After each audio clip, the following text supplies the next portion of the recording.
three important causes of pyogenic meningitis, Streptococcus pneumoniae and Haemophilus influenzae, have already been covered during respiratory classes by Dr. Obeys. So we'll be mainly focusing on the clinical presentation and epidemiology, etiology of meningitis, and the bacteria that we'll be discussing mainly today would be Neisseria meningitis, followed by lab diagnosis of meningitis. All right, so let's begin. So you must be remembering the layers of meninges. So I don't need to repeat that, but just to refresh your memory, outermost is the dura mater. Then we have the subdural space, then arachnoid membrane, then subarachnoid space, and then the pia mater. So meningitis per se, it involves the space between the arachnoid and the pia mater, that is the subarachnoid space. And inside it, there is pia mater, the blood vessels are there, and the parenchyma of the brain. Okay, so what are the various infections that can be caused in the CNS? There can be meningitis, there can be encephalitis, there can be meningoencephalitis, there can be brain abscess, and some other infections can also be there. Just a minute.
All right.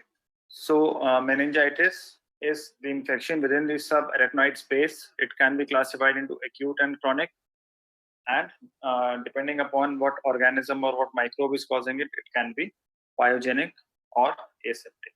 Okay, pyogenic is caused by mostly by bacterial, and aseptic are largely caused by viruses, sometimes also caused by parasites or fungi.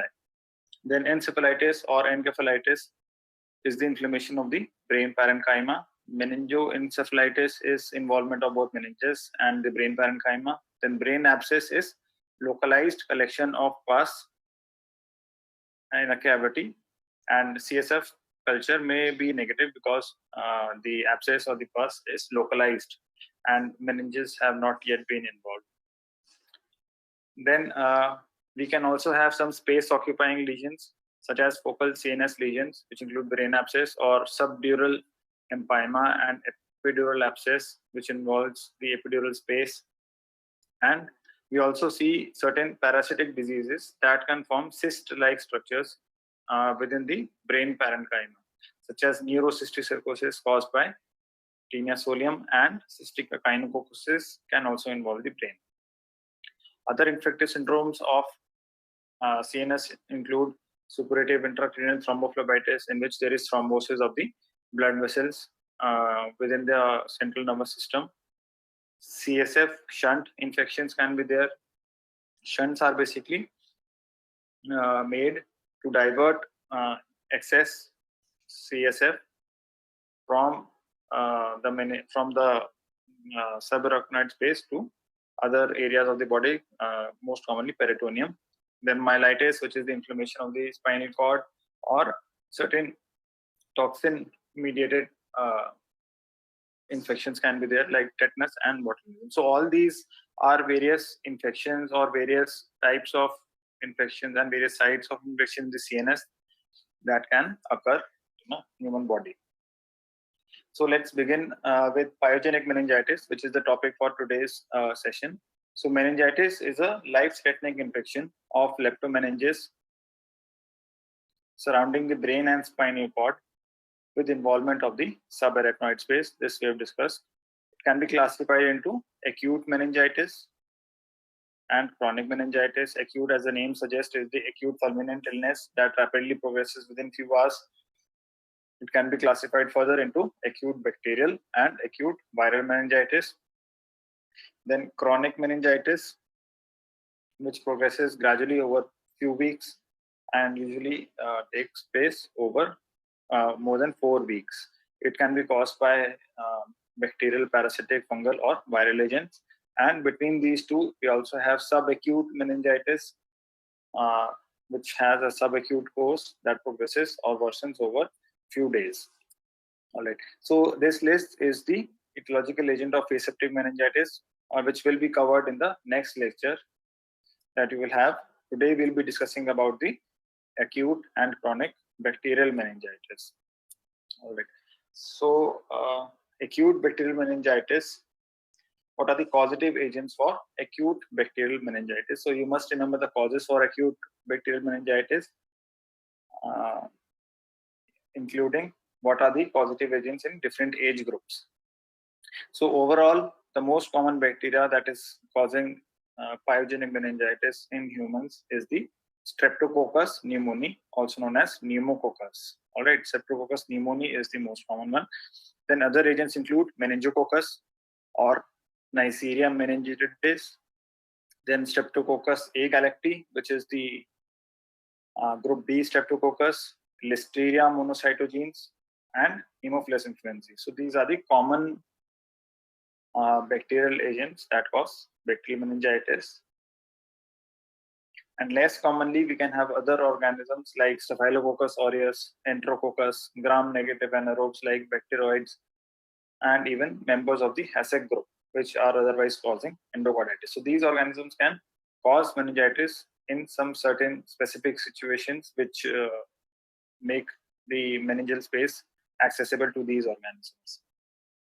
So in neonates, we have Streptococcus agalacti or the group B Streptococcus, gram-negative bacilli, Escherichia coli and Klebsiella, and Listeria monocytogenes. So these 3 or 4 bacteria are the ones which are causing meningitis more commonly in neonates. And in elderly, again, group B Streptococcus, that is Streptococcus agalacti, and Listeria monocytogenes is commonly seen. Then pathogenesis. So the agents which are causing bacterial meningitis are transmitted from one person to another through respiratory route mostly. Okay? And that too through droplets. Okay? Because most of these organisms, they establish themselves first in the nasopharynx, and then they are carried to different parts of the body, including the meninges. So close and prolonged contact, such as kissing, sneezing, or coughing with an infected person, facilitates the spread of the disease. So majority of these organisms, their primary habitat is the throat, and many of them are also present as commensals in the throat. But when they reach the meningeal space, they can cause meningitis. So what are the routes of infection? The bacteria can spread via the hematogenous spread, that means through blood stream.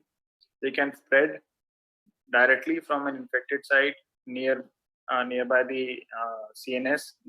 So infections like otitis media, mastocytitis, sinusitis, and other infections of the head and neck can directly invade the meninges and result in meningitis. Then certain anatomical defects in the central nervous system following surgery or trauma, or congenital defects, or shunts connecting the ventricular space with the peritoneum, such defects can facilitate the invasion of CSF by the bacteria. Then neonates, they have the highest prevalence of meningitis because their immune system is relatively less developed. Then we have certain vaccines against many of these pathogens. Okay? So it has been shown that rapid vaccination coverage results in reduced incidence of meningitis.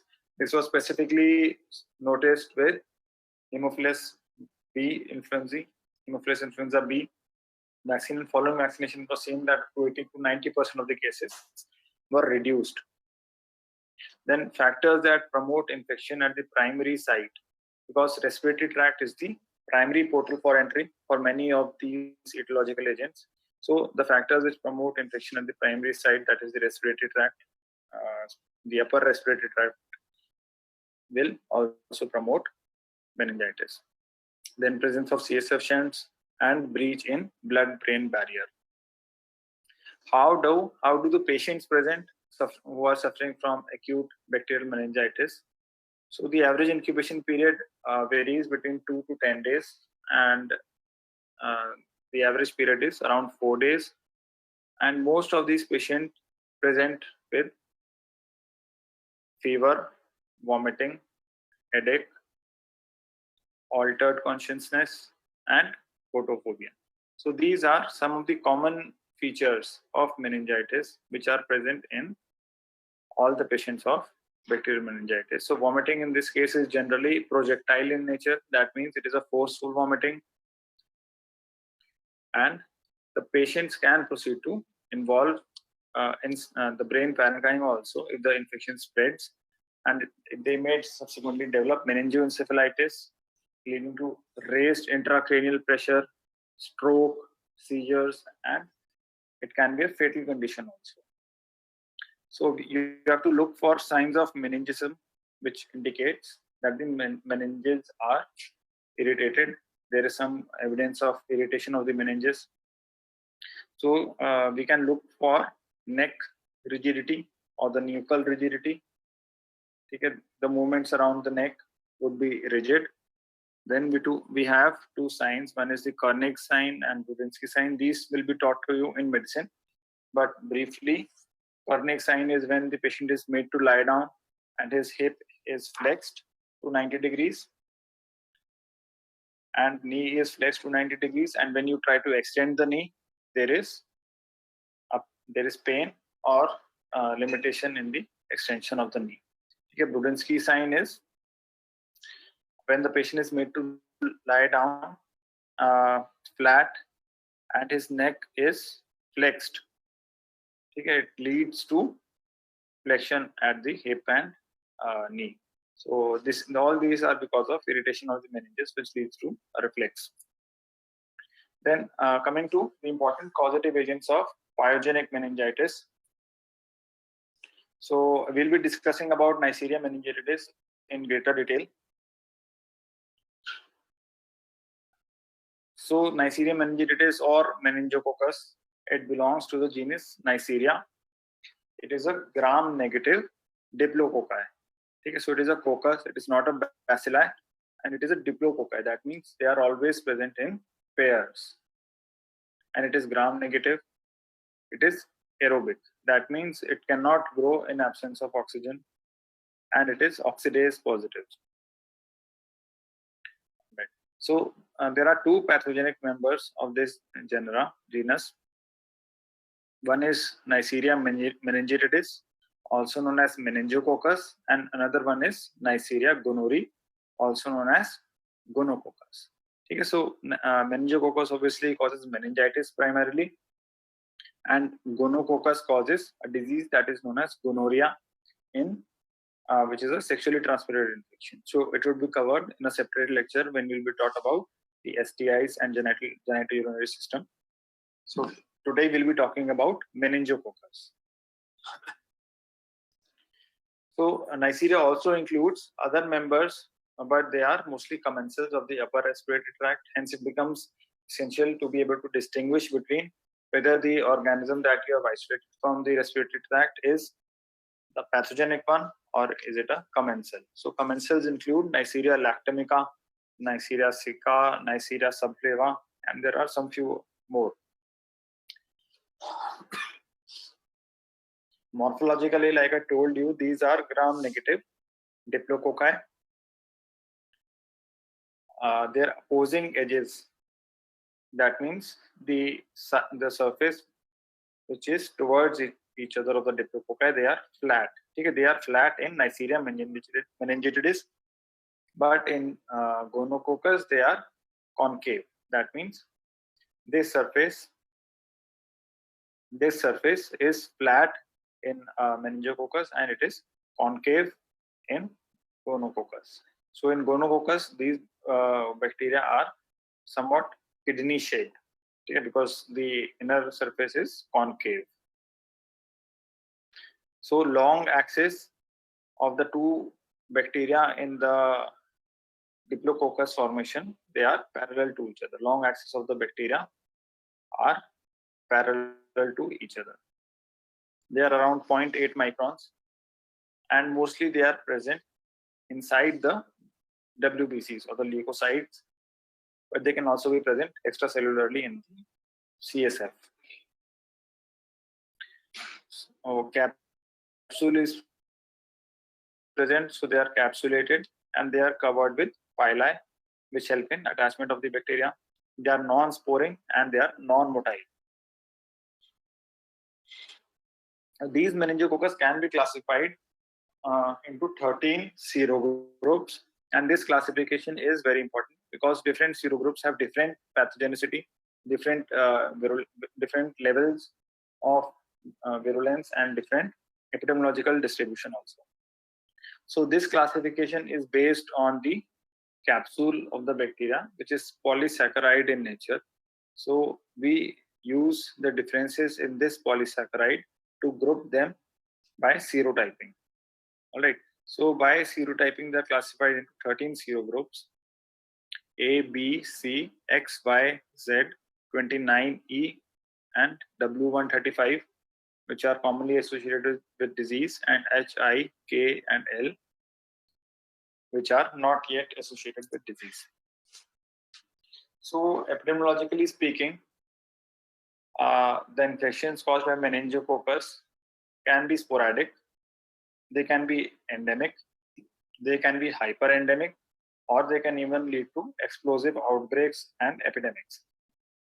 So by sporadic, we mean we do see 1 or 2 infections here and there, and endemic means we see a large number of cases throughout the year at a particular place. And that means the infection is always there. And epidemic, as you know, means infections which have recently increased.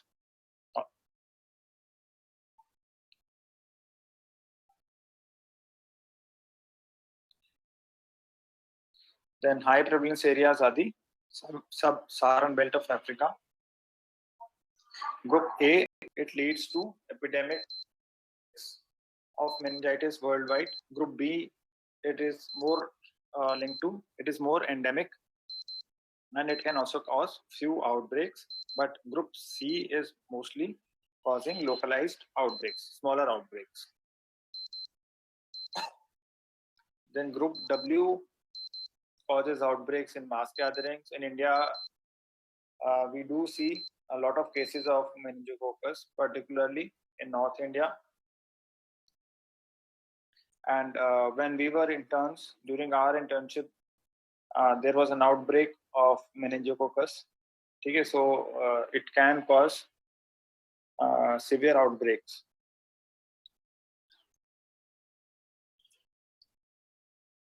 So it is more common during winters and spring, and it can affect either very young children or adolescent age group. So there can be 2 peaks in the age group. Overcrowding and smoking, they promote the colonization because they facilitate a spread and help the bacteria to establish itself in the upper respiratory tract.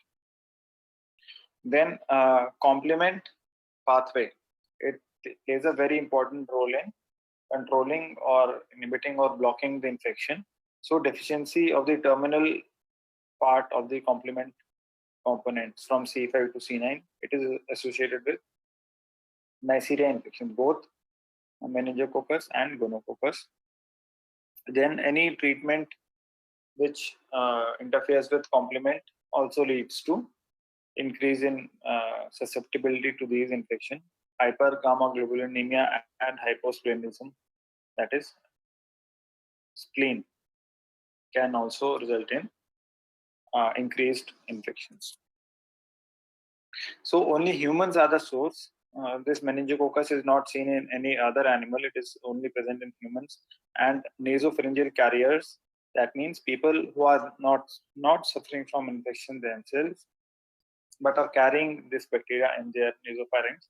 They serve as source of the infection for other people. So mode of transmission is droplet, and portal of entry is nasopharynx. Now, from the nasopharynx, how does it spread to meninges? It can spread through hematogenous route, causing septicemia, because meningococcus is a bacteria which also causes very frequently meningococcemia. That means presence of meningococcus in the bloodstream, meningococcemia. So from the bloodstream, it can spread to the meninges. That is the most common route it takes. It can also spread via the olfactory nerve through the cryptiform plate directly into the meninges, or very rarely it can enter through the conjunctiva. So this is the gram staining of a patient suffering from meningococcal meningitis.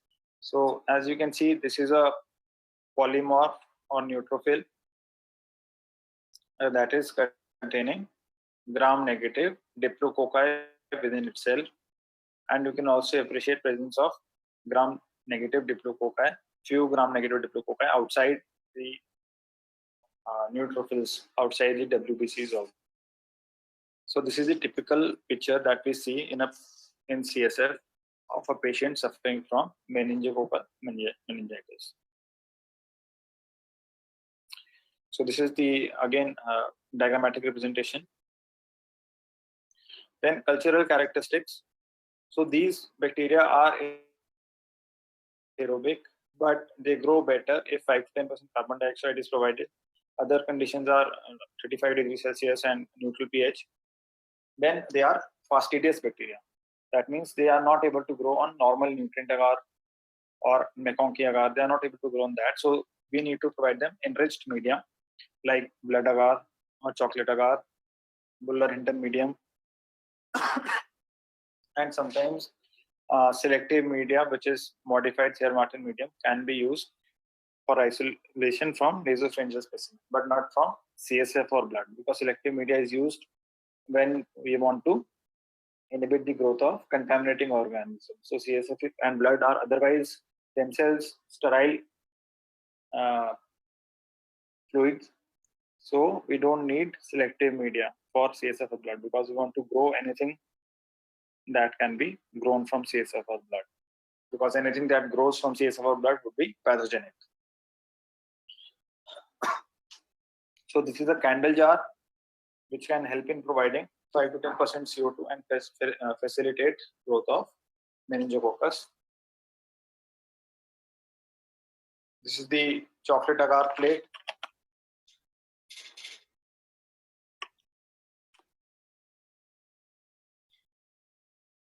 Then biochemical characteristics that help in distinguishing between the Neisseria gonorrhoeae, meningitis, and lactomica.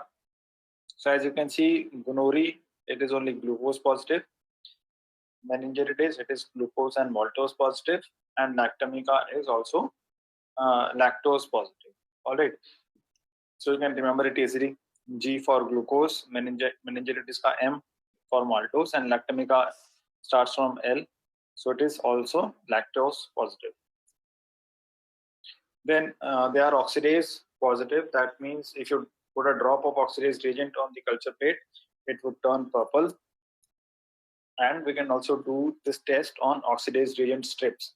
So if you pick up the colonies with glass rod or glass strip and place it on these filter papers that are soaked with oxidase reagent, they would turn purple. Now these are some differences between Neisseria meningitis and Neisseria gonorrhoeae.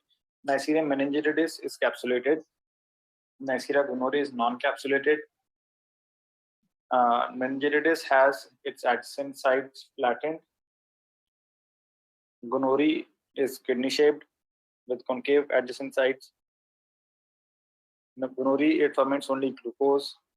Gonori also possesses plasmids. So these plasmids can help in harboring or transmitting drug-resistant genes. So drug resistance, antibiotic resistance is much more common in Neisseria gonorrhoeae than in Neisseria meningitidis.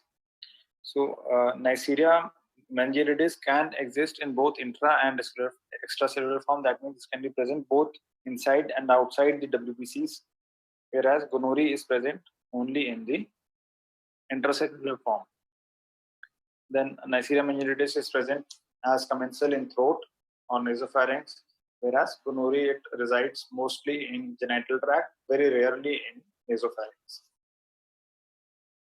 Then various virulence factors are associated with Neisseria meningitidis, which include capsular polysaccharide. So this is one of the most important virulence factors, the capsule, which inhibits complement-mediated phagocytosis. Hence, it protects the bacteria from phagocytosis and immune-mediated killing. Then endotoxin, which is lipopolysaccharide, similar to what we see in other gram-negative bacteria like Escherichia coli, Klebsiella, and all those. So this endotoxin is actually very important for various presentations that we see in meningococcal disease, which include petechial hemorrhages. We see several skin or intradermal hemorrhages, conjunctival hemorrhages. All these are because of endotoxin. Then a syndrome which is known as Waterhouse-Friderichsen syndrome. Okay, that is also because of endotoxin, disseminated intravascular coagulation, again because of endotoxin. We'll talk about the syndrome in subsequent slides. Then it also possesses IgA1 protease. So this is a protease enzyme that cleaves IgA1, which provides mucosal immunity. Hence, it enables the bacteria to colonize mucosa.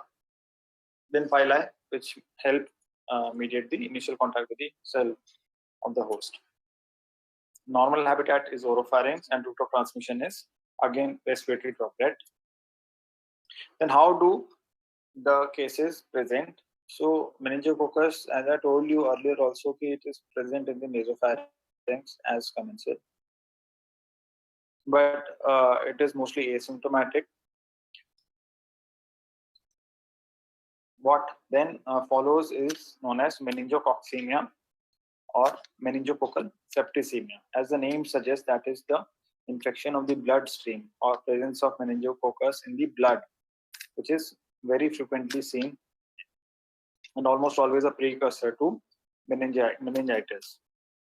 So the patients present with fever, petechial skin rashes, Waterhouse-Friderichsen syndrome, which is a fulminant infection or fulminant syndrome seen in patients suffering from meningococcemia.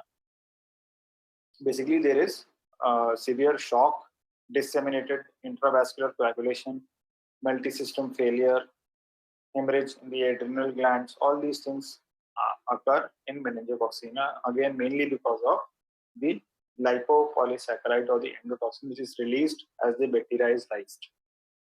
Then it also causes meningitis, and presentation of meningitis is typical of what we have discussed earlier for the bacterial meningitis. For the pathogenic meningitis, the symptoms are more or less same. So this photograph is showing petechial rashes on the oral mucosa and the conjunctiva in the skin. So for diagnosing a case of Neisseria meningitidis,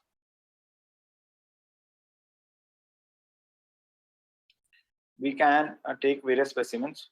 Obviously, the most important specimens are the CSF, because meninges are involved, so you have to collect CSF or the cerebrospinal fluid, and blood culture.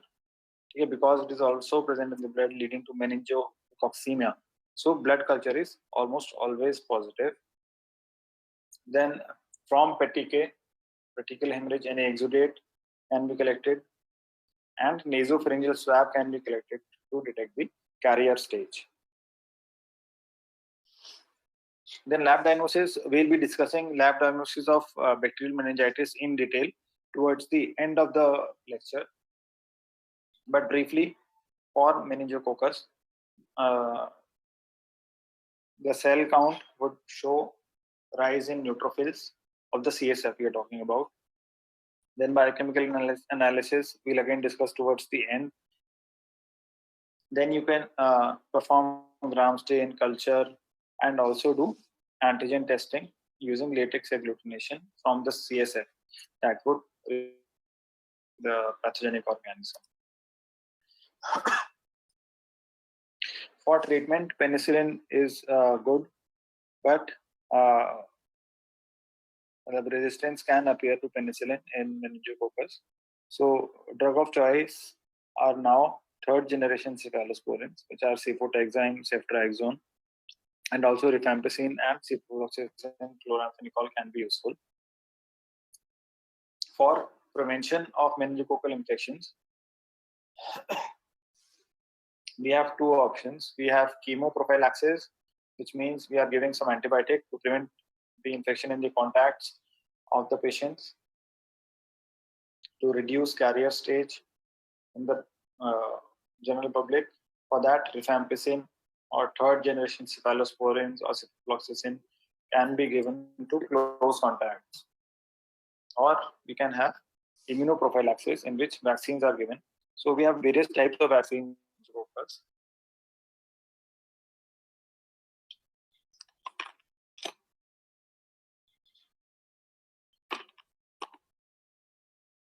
First one is the polysaccharide vaccine,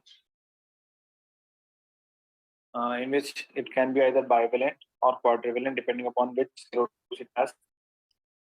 2 doses are required for children less than 18 months and single dose above 2 years. It has got good efficacy and protects for 3 to 5 years. But as you would have noticed, it doesn't provide protection against the B serogroup. Okay, so it is not effective against B serogroup because it is less immunogenic. The capsule of the B serogroup is not as immunogenic. Hence, we don't have polysaccharide vaccine against group B. We have a different type of vaccine that we'll be seeing. So the vaccine is not recommended in all the people.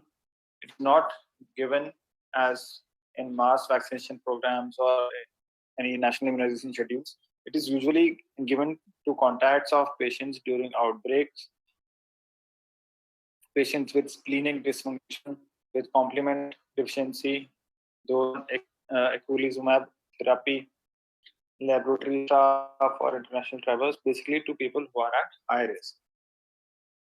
Then we also have conjugated vaccine. So by conjugated vaccine, we mean that we conjugate the polysaccharide unit of the capsule with some protein particle or some other component to increase its immunogenicity. So because as you know, polysaccharide are carbohydrates and they are not very good for stimulating immune response. So when they are conjugated with some other proteinaceous particles, very frequently diphtheria toxoid is used to conjugate various the polysaccharide capsule components of various bacteria to make it more immunogenic. All right.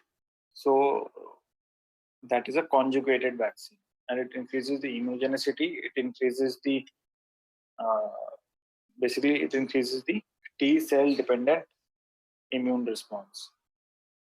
Polysaccharide vaccines, they are basically giving rise to only T cell independent immune response, and conjugating it with some toxoid or something else increases the T cell participation. Then capsular vaccine is not available for serogroup B because capsule of serogroup B is made up of sialic acid, which is less immunogenic.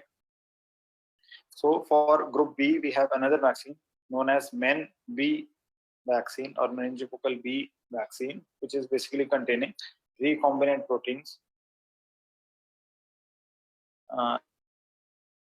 between 16 to 25 years of age. So the normal polysaccharide vaccine or the conjugated vaccines, they are not containing B subunit. For B subunit, we have a different vaccine. B serogroup, sorry. Then the second bacteria is Streptococcus pneumoniae. It has already been discussed, so we'll just quickly go through it. So it is a gram-positive diplococci again. They are also present in pairs, but the difference is that they are elongated. Okay, that means the ends, the long axis is parallel to the line joining the two foci. That means long axis of each individual foci is parallel to the line that is joining these two foci. So they are elongated in this manner. Whereas meningococcus or gonococcus are elongated or longer in this manner. Okay? So that is the difference in their shape. So these are non-motile, non-sporing, and capsulated. So a thick capsule is present. Again, it is present as a commensal in nasopharynx or oropharynx, and person to person spread is through droplets. It can cause pneumonia, it can cause sinusitis, otitis media, bacteremia, and meningitis. Meningitis may again, the symptomatology is same as we have discussed. Spread of infection to CNS can occur following bacteremia or from infections of this sinusitis or otitis media. Any trauma to the head that opens a communication between nasopharynx and subarachnoid space can lead to infection of the meninges. And it is the leading cause of bacterial meningitis in adults about 20 years of age. Penicillin is a treatment of choice, and we do have other drugs in case the person is allergic to penicillin. And we also have vaccines. Again, we have polysaccharide vaccines and conjugated vaccines against various serogroups or serotypes of capsule.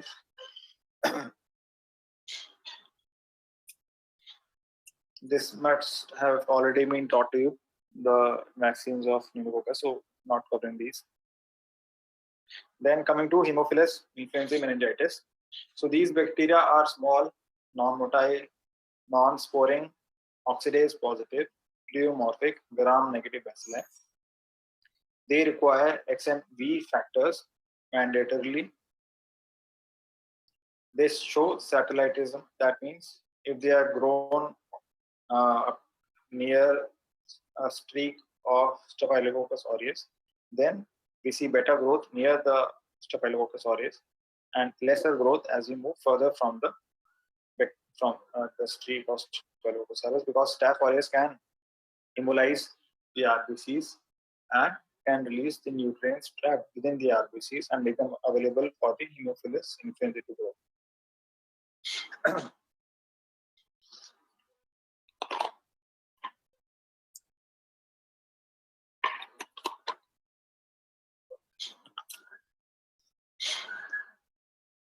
Then capsular polysaccharide is present again. So all these three bacteria that we've discussed, meningococcus, pneumococcus, Haemophilus, all of them are capsulated organisms. It can cause meningitis, laryngoepiglottitis, which is also known as croup, pneumonia, suppurative lesions, and bronchitis. Again, it has been covered, so not going into details. So out of the various serotypes based on capsule of Haemophilus influenza, Hib or H. influenzae serotype B is the most virulent type and most common type. It is responsible for pneumonia and it spreads by heterogeneous route to involve the meningitis. It is because the capsule B is made up of a different type of sugar, that is pentose sugars, ribose and ribitol, rather than hexose or carbon atom containing sugars which are present in other groups. So, this PRP, polyribosylribitol phosphate, point of the serotype B capsule. It induces protective antibody, and hence it can be used for vaccination purposes. So we do have Hib vaccine, Haemophilus influenza B vaccine, mainly providing protection against Haemophilus influenza B serotype, because it is the most common and most severe serotype. So in countries where good coverage of this vaccine was provided to the citizens, it was seen that the prevalence of Haemophilus influenza reduced by up to 90%.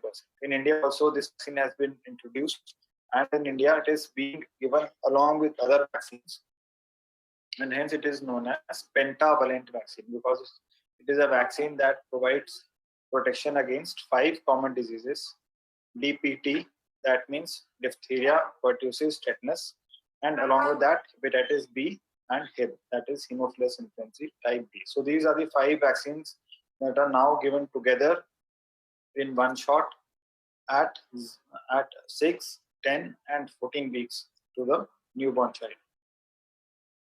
Okay. Then group B streptococcus, or the Streptococcus A galacti.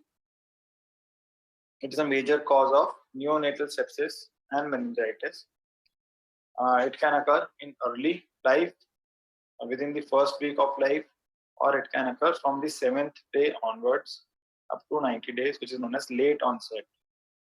So early onset is mainly when the baby is passing through mother's genital tract, because this bacteria is present frequently in the genital tract of females. And late onset is usually acquired from colonized mother or from nursing person while providing nursing care. All right, so these are the differences between early onset disease and late onset disease of the group B streptococcus. So early onset is between 0 to 6 days, late onset is after 7 days. Early onset is acquired while passing through the mother's genital tract, and late onset is during contact with colonized mother and during nursing care the baby receives. Early onset may we see pneumonia and respiratory distress more commonly, and late onset meningitis is seen more commonly. Then in adults also it can cause infection, the group B streptococcus. It can lead to abortion, chorioamnitis, endometritis, puerperal sepsis, and pneumonia in adult females. And in elderly, it can cause various suppurative infections also. So diagnosis of group B can be made because it is a beta hemolytic streptococcus. Typical example of beta hemolytic streptococcus. Lancefield grouping can be done.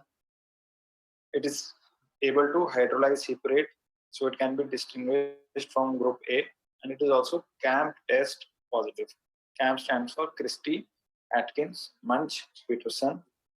So in this test, we take a plate of blood agar, streak Staphylococcus across the blood agar, and the bacteria, that is group B streptococcus, is streaked perpendicular, and at the junction we see enhanced hemolysis. So this is because of CAM factor that is produced by group B streptococcus, which interacts with hemolysins produced by Staphylococcus aureus, leading to enhanced hemolysis at the junction. So this is an arrow or bow tie kind of hemolysis. This is CAM test. Helps in identification of group B streptococcus. Then very briefly about gram-negative bacilli, which cause meningitis. Gram-negative bacilli, they cause meningitis in individuals with chronic and debilitating diseases mostly. People who are suffering from diabetes, cirrhosis, or alcoholism, and those with chronic UTI. They occur secondary to neurosurgical procedures like craniotomy or following head trauma with CSF rhinorrhea or otorrhea, that means ripping CSF from the nose or the ear, opening communication channels across the ear. Then Klebsiella and Escherichia coli are common cause of pyogenic meningitis in neonates. because are frequently present in the tract of mother.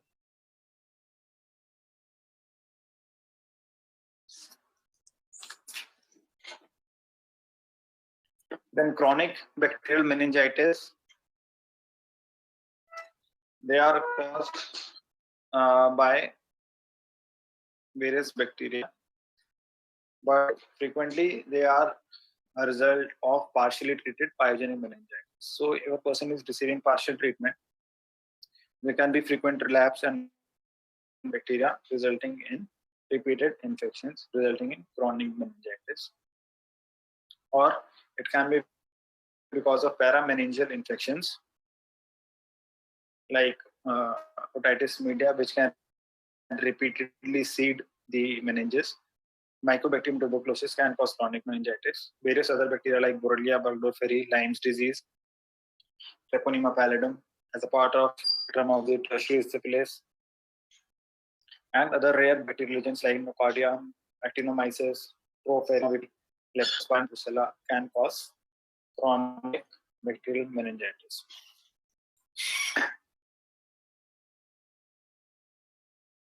Then clinical manifestation of chronic meningitis is again grossly similar, but it tends to be present over prolonged period. So person complains of headache, neck pain or stiffness. Then if the condition continues for long, then hydrocephalus, that is accumulation of CSF in the ventricles with increased pressure in the skull, resulting in cranial neuropathies because of pressure on the cranial nerves, and myelopathy or radiculopathy because of pressure on the roots of nerves, spinal cord. Changes in personality, altered mental status, and all these things can be seen in chronic meningitis. Then coming quickly to the diagnosis of pyogenic meningitis. This is a very important topic, both for clinical practice and for your questions, for your short notes. So meningitis, as we discussed earlier, can be purulent meningitis and aseptic meningitis, and it becomes very essential clinically to be able to distinguish between these types, because the management is different. For purulent meningitis, you would have to give antibiotics, whereas for aseptic meningitis caused by viruses mostly, antibiotics would not have much role. So we have to do CSF examination or the cerebrospinal fluid examination.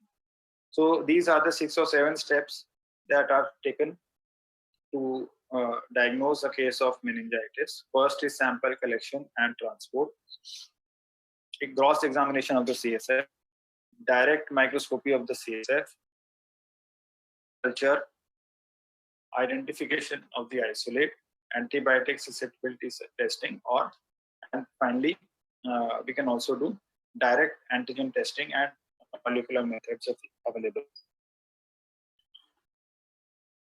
So for CSF collection, you know we have to do lumbar puncture, and you have to take aseptic precautions to protect yourself while collecting the sample so you don't get infected, to protect the patient.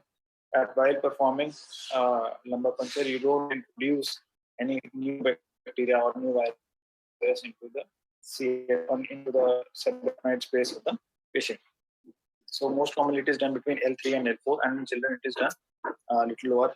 You know that. CSF is collected in 3 separate sterile containers.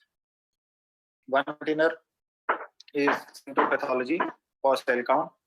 One container is sent to biochemistry for biochemical analysis, and one container is sent to microbiology to detect the pathogen. But volume of the CSF that is extracted should not be very large, because it will lead to sudden drop in intracranial pressure. So the sample should be transported as soon as possible to the laboratories, but it should not be refrigerated, because refrigeration kills Haemophilus influenzae. CSF sample will never be refrigerated. if there is a delay. It can be kept in an incubator, or it can be left at room temperature, because CSF itself is an enriched kind of media, and it would facilitate growth of the bacteria, the pathogenic bacteria which is present inside it. But it should not be refrigerated. So firstly, cross examination, looking for turbidity or contamination with blood. The normal CSF would appear like water with slightly yellowish color. So in pathology, cell counts are performed of the CSF. In biochemistry, estimation of protein and glucose becomes necessary. And in microbiology, staining and culturing is done. So for cell count, various methods are available. Either automated machines are available now, or it can be done using a Neubauer's chamber, as is done for blood counts with some modification. So we count the polymorphs, the lymphocytes, and the erythrocytes. This is done in uncentrifuged sample because we want to know the distribution of WBCs in the CSF. So we don't centrifuge the sample. So normal cell counts are 0 to 5 WBCs per mm cube, containing mainly lymphocytes. But the major difference is in purulent meningitis or the pyogenic meningitis that we are reading today. There is massive increase in the neutrophils. So we see up to 10,000 neutrophils or leukocytes per mm cube, and most of them are neutrophils or polyclonals. In aseptic meningitis, cell counts are increased. We may see up to 500 WBCs per mm cube, but they are mostly lymphocytes. In tuberculosis also, there are mostly lymphocytes. In pyogenic meningitis, we see large number of neutrophils. So the sample that is received in microlab, it is centrifuged because we want to concentrate the pathogen. We want to concentrate the pathogen, and the pathogen and WBC is being heavier, they settle at the bottom. So we do gram staining and culture from the deposit that is obtained after centrifuging the CSF. And from the supernatant of the CSF, we can do antigen test, the latex agglutination test. So gram staining is done from the CSF after centrifuging, and we look for presence of various types of bacteria. So you can see meningococci, which would appear as gram-negative diplococci, pneumococcus, which would be gram-positive diplococci, Haemophilus, gram-negative bacilli, then various coliform bacteria like E. coli or Klebsiella, streptococci, gram-positive cocci in chains. So these findings will provide preliminary indication.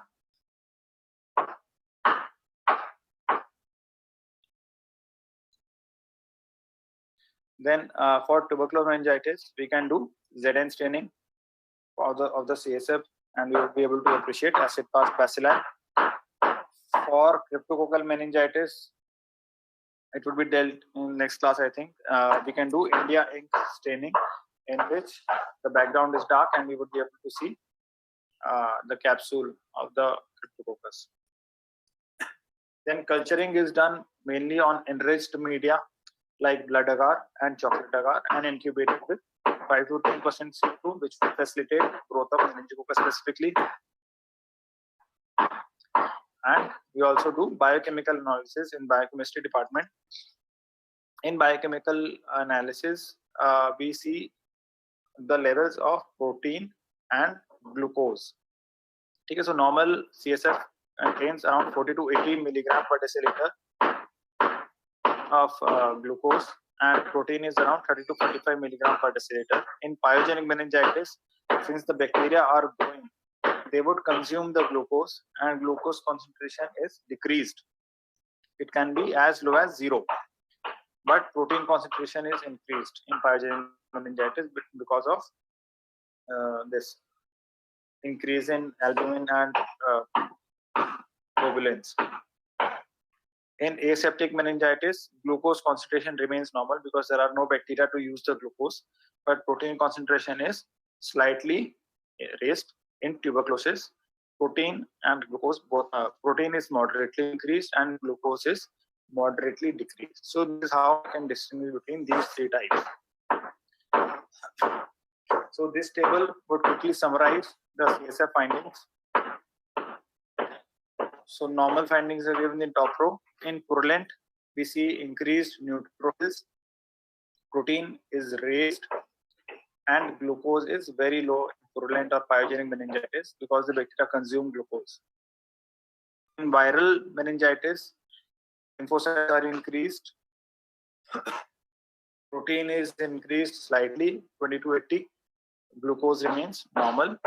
In tuberculosis, 50 to 500 WBC count, mostly lymphocytes, protein is moderately raised and glucose is moderately reduced. So this is the table that will be able to distinguish between the purulent meningitis or viral meningitis or tubercular meningitis, and accordingly treatment can be planned. Then lastly, we also have the antigen detection tests based on latex agglutination for various bacteria causing meningitis, like for meningococci, pneumococci, H. influenzae, group B streptococcus. We have latex agglutination tests, which consist of latex beads. These circles are latex beads that are bound with antibodies specifically directed against whichever bacteria you are trying to detect. When they are mixed with patient's CSF or serum, it leads to agglutination of the latex particle, and hence agglutination can be observed. And also now we also have very good molecular tests. We have various panels based on real-time PCR, which can detect which bacteria or virus is causing meningitis. So that is about pyogenic meningitis.